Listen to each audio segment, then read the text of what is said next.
Hi, and welcome to another football shirt review. Today we are looking at the England home shirt for Euro 2024. Now you may say, well, I've already seen this shirt reviewed on your channel, but when I looked at it before, I looked at the player version. We've now got the fan version as well. This shirt was purchased from bestzv1.com. All details for the seller will be in the description of the video. Reason for getting this one is not everybody does like the player one. The cut on it, the style of it, it's just not for them. So that's why I thought if I go and get the fan one as well, we can have a look to see how good this one is and maybe do a quick comparison at the end compared to the player one. So if you do enjoy this content, please hit the like button and subscribe if you're new. I do these sort of reviews on a weekly basis. If you leave any comments, questions, messages below, I'll get back to you as soon as I can.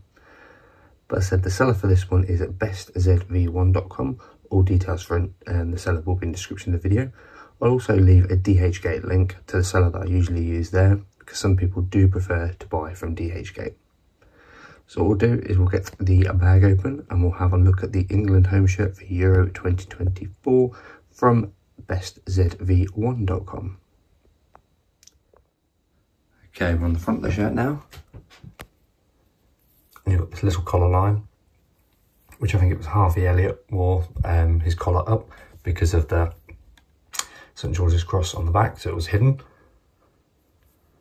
Nike tick has been embroidered in, and likewise the England badge is very embroidered on. Some of the other negative press I've heard about this shirt is about the star being white. People said they prefer it to be gold or something so it stands out a little bit more.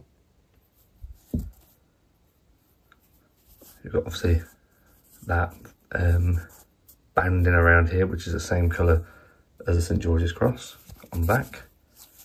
Breathable mesh material down there and all down the side as well. At the bottom we do have our engineered Nike emblem, and again breathable material at the side to the sleeve line, which has then got the colour on it again, and back to the top. From the front, I do really like the design of this England shirt. I know it's a controversial one, but I do like the look of it. I think it's a really nice shirt. What we'll do now is we'll flip it over and we'll have a look at the reverse. Okay, we're onto the back now, and we'll have to start obviously at the top with the collar, which has got the St George's cross that's been heat pressed on. It's like a rubbery vinyl feel. When I was zooming in, I did notice just how see-through this material is. You can see the tag relatively well, and obviously there's the Nike tick as well. So the material is very lightweight. Stitching all looks good around the arms and on the bottom. It looks fine. Put my hand through, you can see my hand relatively well.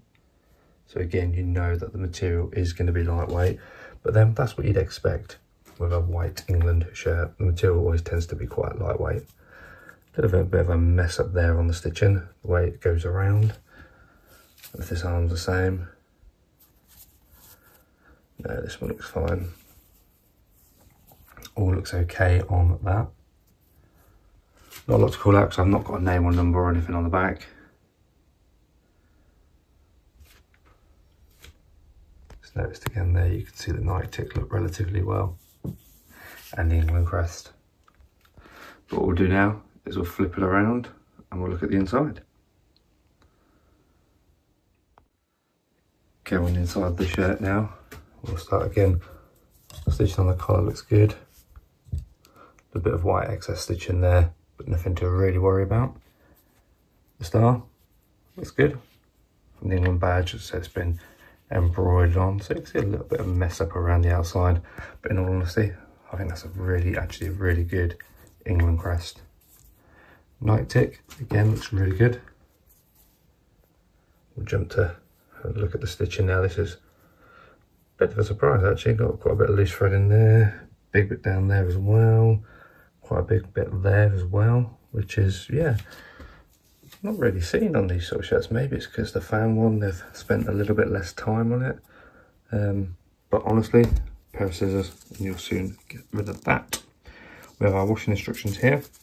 Remember to hand wash these shirts and flip them inside out when you do it, and when you dry them, just let it hang dry. Do not put it in any sort of tumble dryer. There's that engineered Nike tag that's been glued on.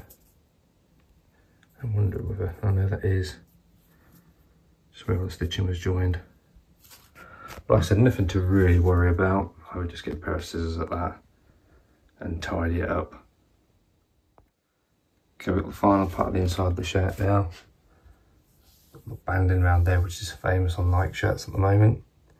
Again, we have here the Nike dry fit. It's got a rubbery sort of feel. It is a size XL, and this, to be fair, it's going to fit like an XL because it is the fan version.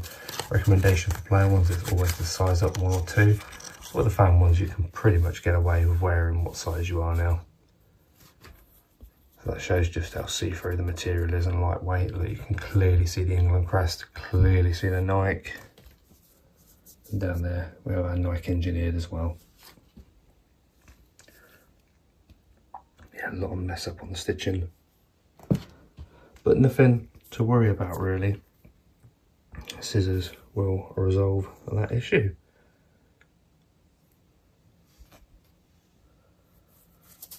Yeah, looking good.